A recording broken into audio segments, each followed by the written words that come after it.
Hey there everybody, it's me, Cosmo the Coder, and welcome to another of my Humble Bundle review videos.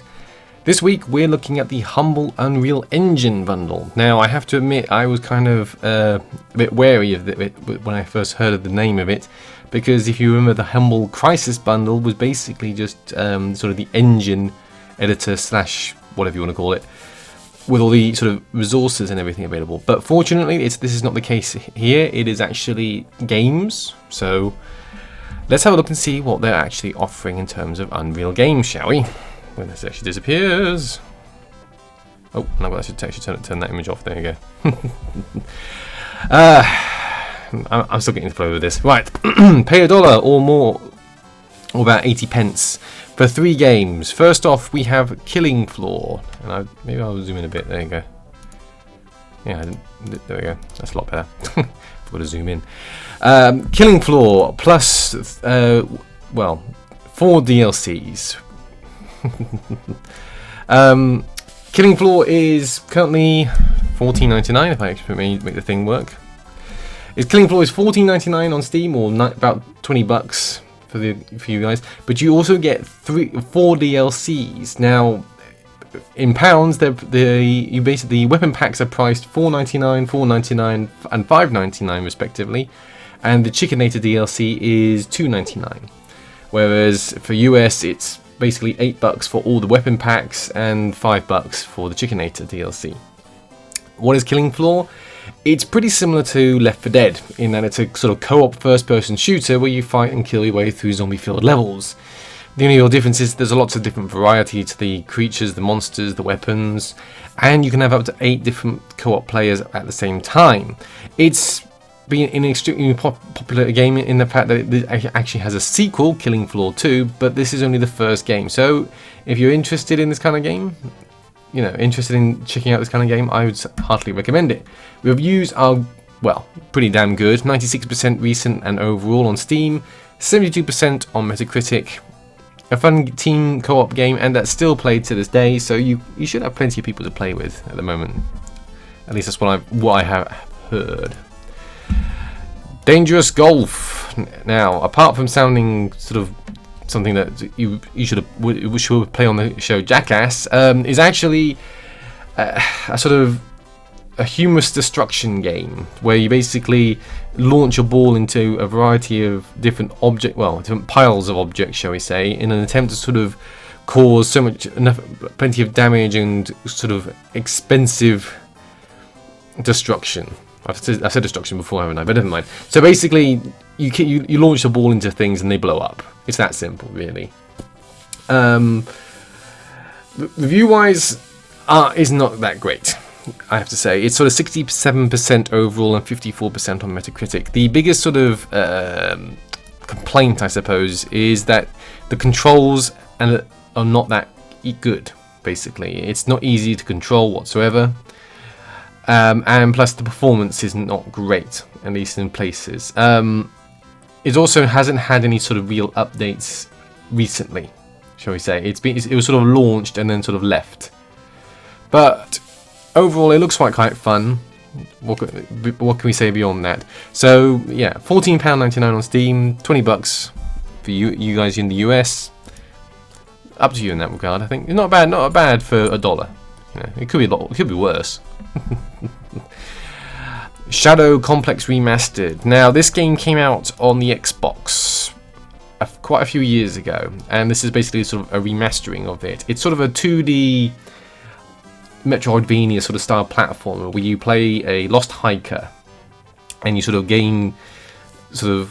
yourself involved in some sort of complicated governmental conspiracy with political motives and military stuff and everything, and you basically get your hands on all kinds of weird and wonderful gadgets and everything. As you can see from there, it looks quite action-packed, quite fun. It certainly doesn't look half bad, let's put it that way. And it's not too bad on Steam either. It's 91% overall, costs about £11 or about $15. Certainly looks quite fun. It's actually on my wish list. It actually looks quite interesting. So definitely something to check out, I think, in terms of this bundle.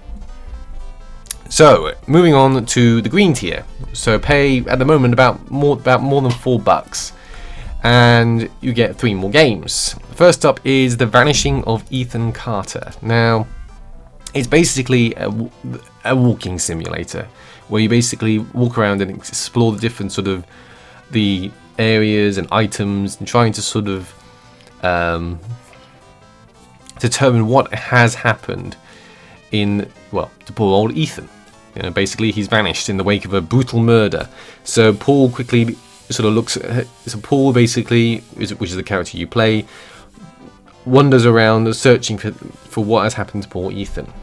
I'm not going to give you much more than that, basically because I don't know that much more, but also I don't want to ruin anything for you guys. Review wise, exceptionally good. 92% recently, 89% overall, 82% on Metacritic. Definitely something to check out if you are interested in kind of any walking and like sort of detailed environments and sort of the walking simulator sort of genre. Some people really don't. I can see why. It's something that lots of people don't like because it's quite fixed. But there's always good ones in sort of this mix. So yeah, not bad for the price, definitely. Which I haven't said, which is £15 or $20. Adrift, or yeah, I'll go with Adrift. It's got a 1 in it, but hey, I'm not gonna involve numbers here. It's basically again another sort of walking simulator with a slight difference in that there is no walking.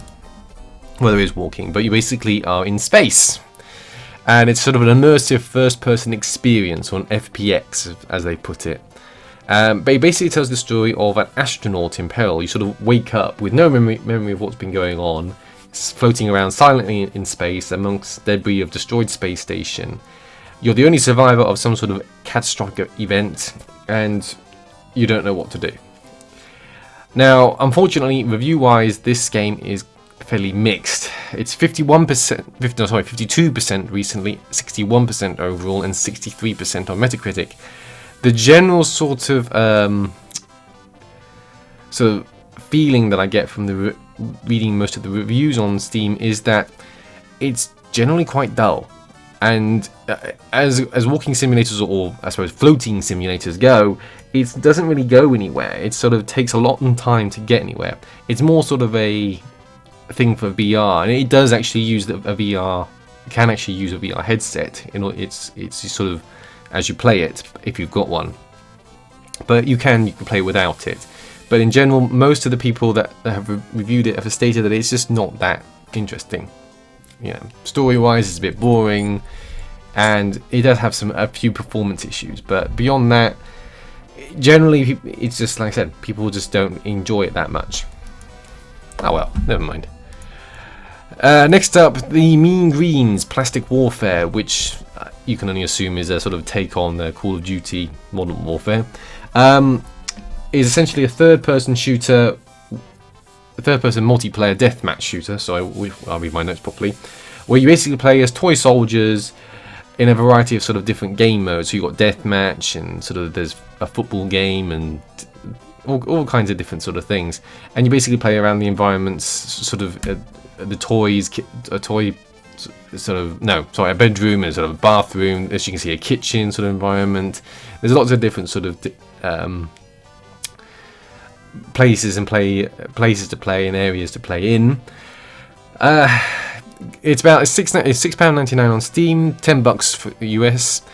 Reviews aren't too great. One of the biggest problems with the game is that it doesn't have a large community, and because it doesn't have a large community, there's not that many people to play against, because there's that many, and there's no bots or anything in that system. So it kind of ends up being a case of you may end up finding that you're playing against yourself most of the time, or not having enough players to play against to have a decent game, which is a shame because it actually looks quite good fun. But review wise, recently 57%, overall 74%. It's a shame because games like this do look quite quirky and quite cool, but at the end of the day, if players aren't playing, that's going to affect how people see the game. So, onto the blue tier, and we have got an early access game called The Culling, which reminds me a lot about The Purge, or The Purge movies, whatever you want to call it. And that's not playing. Play! It's basically set on a island where you basically have 20 minutes and you have to run around, explore, collect weapons in a sort of Hunger Games / Battle Royale sort of esque. I suppose tournament is the best sort of explanation of the situation, and you basically have to take out all the other players and be the last man standing.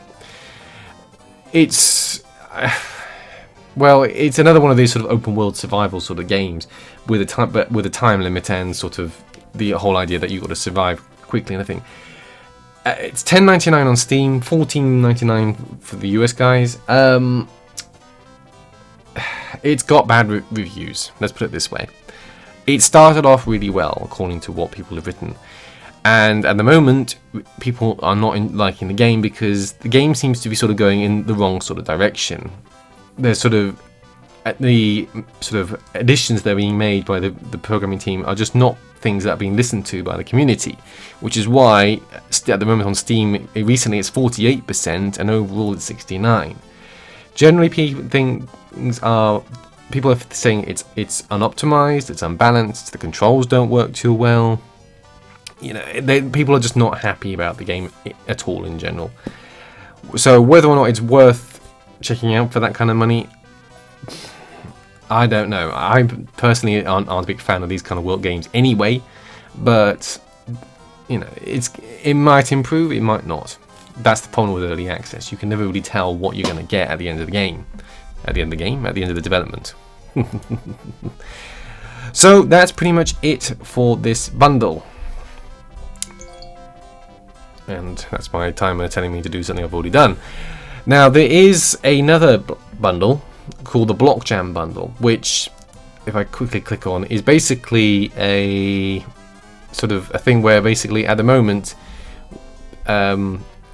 there are developers from a variety of different companies sort of taking part in a sort of a sort of game jam where they're going to be developing lots of different games, and this will basically allow you to sort of donate money towards the charity that is being supported with them. I'm not showing the Twitch stream because that's just silly. Excuse me. And basically the idea is that you'll get access to the games that they're going to be making. There's no sort of set games because obviously these are games that are being made as part of the jam, but overall, whether it's a good idea or not, I don't know. As you can see, it hasn't sold many bundles, but then it has only just recently started. So whether or not it's going to be worth it or not, I can't say because I have nothing to look at or review. So generally speaking, it's going to be a case of if you're interested in it, check it out. And plus you can pay what you want. So you can sort of, you know, as you can see, there's different sort of streams that you can check into to see what is going on and what these people with glasses are talking about. I'm not sure about that guy, he looks a bit freaky. Says the guy wearing glasses and looking a bit freaky himself. So what do I think about this bundle? Well, it sort of starts off quite good. I mean, Killing Floor, yes, it's old. Okay, it's an old thing, and the majority of people that I know have already got Killing Floor, and plus you get a fair bit of DLC, which isn't too bad. So the actual money for Killing Floor there is quite good. Dangerous Golf doesn't sound too great. Shadow Complex looks quite fun and has fairly good reviews. Then you sort of hit a sort of then everything sort of just goes downhill from there on in. The Vanishing of Ethan Carter has good reviews. You know, it's an okay kind of game if you like walking simulators. Adrift, not so great. Mean Greens, again not so great. And the Culling just looks like something to avoid, if I'm honest. So generally speaking, this isn't that great a bundle. You know, I understand, you know, it's keeping with the whole Unreal thing. And there are other games that use the Unreal Engine that could have been included, I think. And they kind of just sort of, not necessarily went for the mediocre sort of ones, but they sort of just didn't really, they sort of touched upon the sort of the main ones, main one or two sort of big games that they could with the Unreal Engine, and sort of avoided anything else and just sort of added in ones that sort of just happened to exist. I suppose. That's what it kind of feels like anyway. I'm probably hugely wrong, but hey, it's quite possible. So overall, I'm going to give it a mediocre sort of 5. You know, it's not that I don't like it, don't get me wrong, it's just that it doesn't seem worth sort of going for unless you like the look of the culling and really can ignore the reviews that are being there.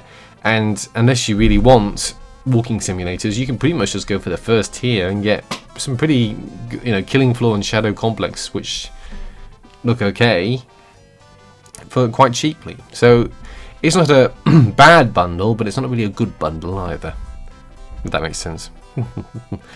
And that is pretty much it, and that's not working. Why is that not working? Work! Ah, there you go. Now, as you can see, also, well, technically that is wrong. I have 258 subscribers, so as a little bit, so it's sort of a marking of the fact that I can say thank you very much for all of you guys if you have subscribed recently. We have gone past sort of the milestone of 250 subscribers.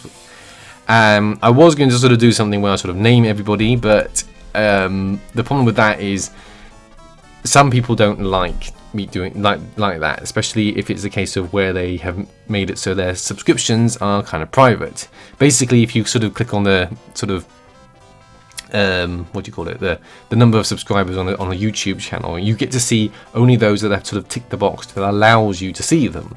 Now, I have the ability to see everybody, but I don't want to sort of out people's names unnecessarily just before the sake of saying thank you very much for subscribing. So what I will say is quite simply this: thank you very much for subscribing if you have subscribed. If you haven't subscribed and want to, by all means go ahead. You never know what I might actually say thank you to you guys at some point. Basically, I haven't figured out how to... Basically, my code that I use to sort of get the list of subscribers doesn't actually differentiate between who's ticked the box and who hasn't yet. Well, I'm working on it, and maybe one day I'll have a nice little scroll at the top saying thank you to yada yada yada yada yada. But anyway, that's the way it is at the moment. As always, like, subscribe, comment, dislike, and if you do dislike, tell me why. You know, it's no offense, but it's kind of silly. If you're gonna dislike a video for some reason, tell me why you dislike a video. It makes more sense to actually sort of help me improve than not just say dislike, no reason. Anyway, thank you for watching, guys. Hopefully back next week for another bundle, because the Life Hacker bundle finishes next week. If not, otherwise I will see you on another video. I've been Cosmo the Coder, and as always, guys, happy gaming.